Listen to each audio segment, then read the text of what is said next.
Well, I didn't want to get up too soon, just to make sure she was still talking about me.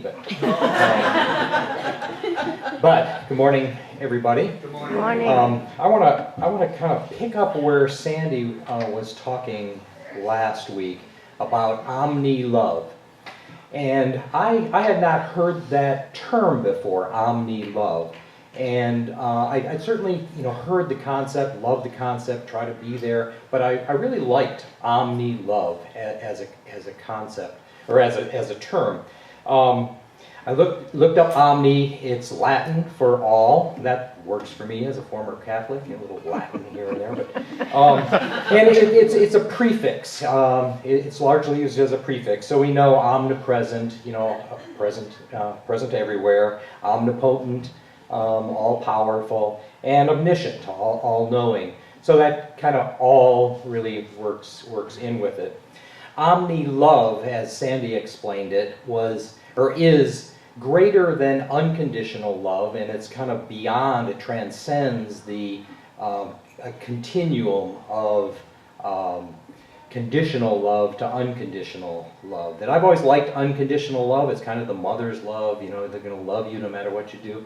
But it assumes there are times where conditional love is permissible or expected. And this omni-love is the love for all beings, all the time, all persons, all events, no exceptions. So it is a recognition that life is flowing forth in perfection.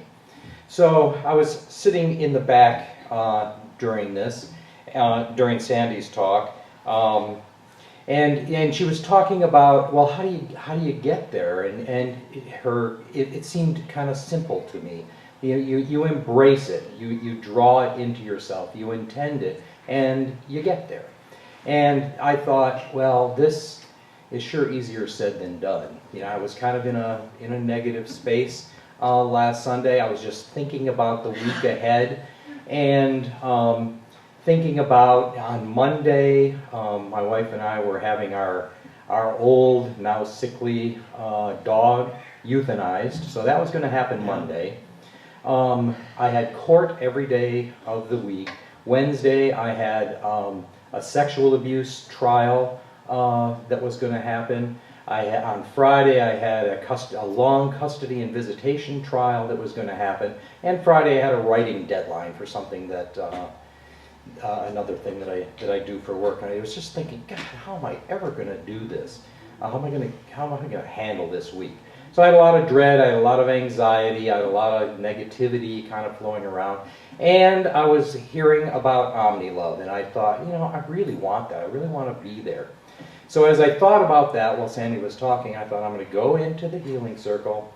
I'm going to think about omni-love, and I'm going to intend omni-love for myself all week. I'm going to keep that in mind. And I'm going to use the term omni-love as a mantra.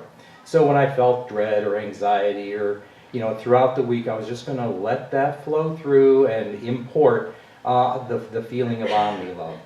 And so I came into the circle, just to suck up any juice in that direction that I could find, and left. And so on Monday, the whole process of, taking the dog to the vet and then coming home and digging a hole and doing the ceremony and burying him, it was actually pretty easy to stay in omni-love for that whole thing. It's easy to, be loving and appreciative of, wonderful pet of a long time.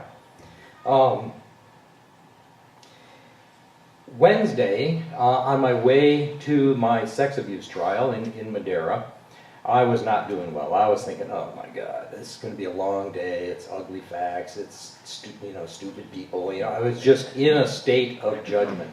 And I recalled Maggie, and something that Maggie did, and I don't know if she did it in a talk here or in a class, but she demonstrated the Frederick Bales analytical approach to prayer treatment, where you actually kind of debate with yourself or try to drive your analysis into, get your mind in sync with your intent, your overall beliefs and knowledge of, omni-love, We know that's the desirable state of being, you know, that, so, you know, I thought of Maggie, and when she did this demonstration, it was, you know, pure Maggie. Arms were flowing and hair was tossing, and all very colorful language and out loud, and so I started to do that. I was driving to Madeira, so, you know, I'm not that demonstrative, so I was kind of using quieter words and mostly thoughts. But I started just thinking about and sort of debating, how could love not be behind all? And you know, there's rolling green hills and vernal pools with you know, big white birds and the smell of fresh air. And then it kind of moved into my thinking about, you know, I really am honored to be a part of this human drama. We are all doing what we're doing, and I have a role here. It is a sacred role, and I kind of lifted myself out of it and felt that kind of omni-love, that kind of love for all people, and was able to hang on to it and treat people that way no less effectively. You know, I was no less effective in what I needed to do, and it just felt good. Another thing, when I was going through this this analytical reasoning sort of thing, I thought, you know, when I came out of it, I thought, you know, I have done this writing project. I've done about 50 of these kind of opinions. I have never been late. I've always been, you know, on time or early.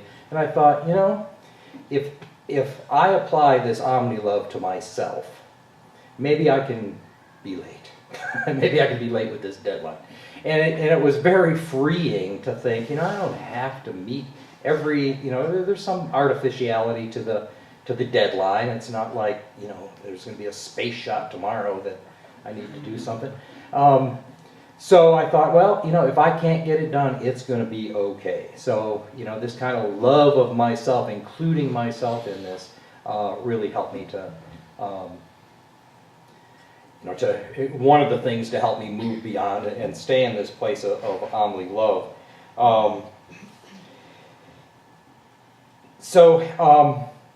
Just the rest of the week went really well. I got home on Friday night after this thing, and I felt really good. I felt good that I do this work. I felt good that I have this spiritual family, these kind of teachings, these speakers that we have each week. And I felt like, you know, demonstrated for myself the power of what we're doing here. So, thanks to the speakers, thanks to all of you, and so it is.